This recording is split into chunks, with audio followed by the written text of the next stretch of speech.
Batman and Robin number 21, written by Peter Tomasi, art by Patrick Gleason and Cliff Richards. So this issue is bargaining because we're going through all the stages of grief, and this is Batgirl's issue. And the only thing that you need to know about Batgirl is that she has just had a showdown with her insane brother and feels that she may have betrayed the symbol of the bat, so therefore she's having a rough time.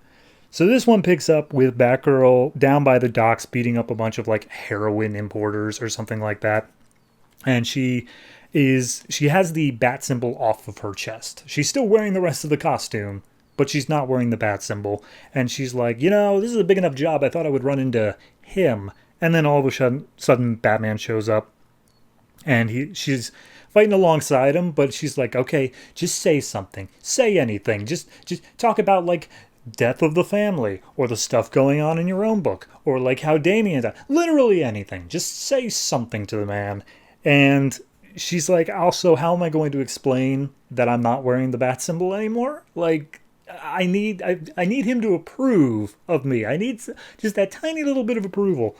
And then as the fight is wrapping up, he basically starts the conversation like, so you're not wearing your bat symbol. Guess it's official. Bye. And then just leaves. And she's like, oh, all right. Yeah, that's bye. So then we get a sequence of Batgirl standing outside of her dad's window as he's like disassembling and reassembling his gun. And she's basically explaining to the audience everything that I just explained to you of, oh, Dad, you did so much for me, but now you're hunting Batgirl because she killed your son, and I don't know if I'm worthy of even being your daughter anymore, let alone Batgirl, blah, blah, blah, all that sort of stuff. And she says, like, I may not deserve your forgiveness, but I'm sure as hell going to need it someday. And then leaves. And mind you, he can't hear any of this. It's all just, she's there talking to herself. So then we go to a car dealership, I guess, where some guys break in a giant Humvee and they start taking hostages. And we see, like, before they even do anything, Batman is already there, ready to take them out. And he's, like, throwing batarangs into people's arms. Like, he is brutal today. And so Batgirl calls up Alfred, says, hey, I just ran into Batman. Didn't really get to talk as much as I wanted to. Could you find him for me? And Alfred's like, nope, he is off the grid and he will not talk to me. So good luck finding him. But then she stumbles across the same car dealership and I was like, okay, I see where he's been. He's been here because he's already done. He's taken care of everything. So he flies off. And then we see at a 7-Eleven, there's a hostage situation and guys calling in like, oh, I've got like a dozen hostages here and I want $500,000 for each one and I want a plane and I want all this stuff.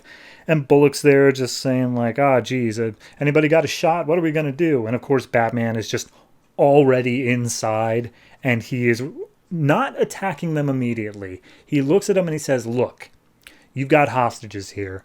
Trade them for me. If you do that, like, Gotham will pay for their number one vigilante. Like, you got a better deal out of it. And all the gunmen are like, that sounds pretty good. Except for the leader who's like, screw that guy, shoot him.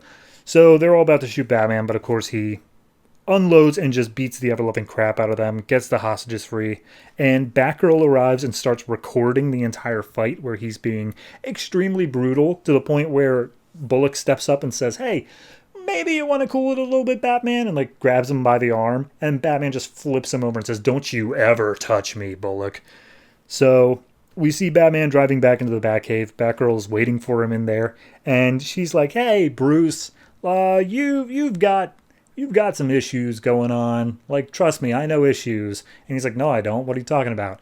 And then on all the screens, she pulls up the videos that she recorded tonight, and Batman gets pissed, like, how dare you record me snapping that man's arm for no reason. And we get the bargain here was him about to trade his own life for the hostages.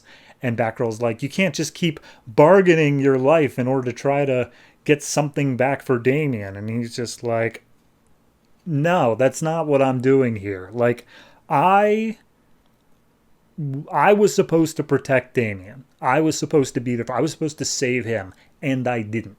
So that's all this is yeah, I'm feeling guilty about that. Screw you for thinking that's wrong. And she's like, no, like, you're taking it too far. And she points over to the little uniform case for Damien.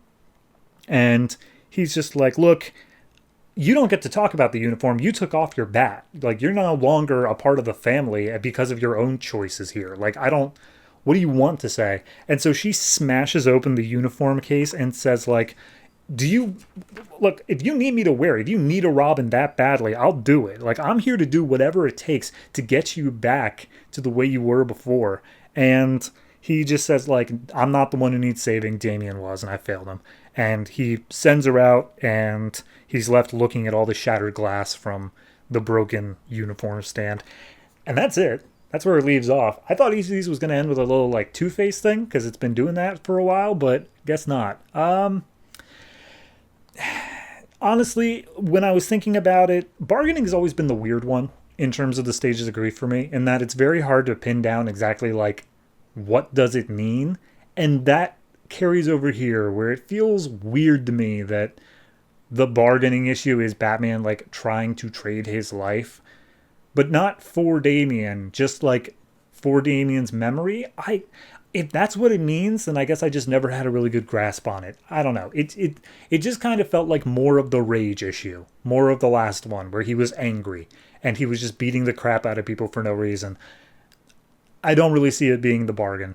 That being said, I do like the little tie-in here for Batgirl, because obviously she's going through a lot of crap in her book, and I like that they could just be like, no, we're gonna mention that. We're gonna say, hey, this has been going on. It just gives that little continuity between books. So overall, I mean, it wasn't great. There were a few little moments in there, but I think I got to give this one like a 6.5. It's fine. It's above average, but it's not an amazing issue. It's not something that I feel is actually exploring Bruce's grief. It's more so just doing lip service for an issue and focusing more on Batgirl than Batman.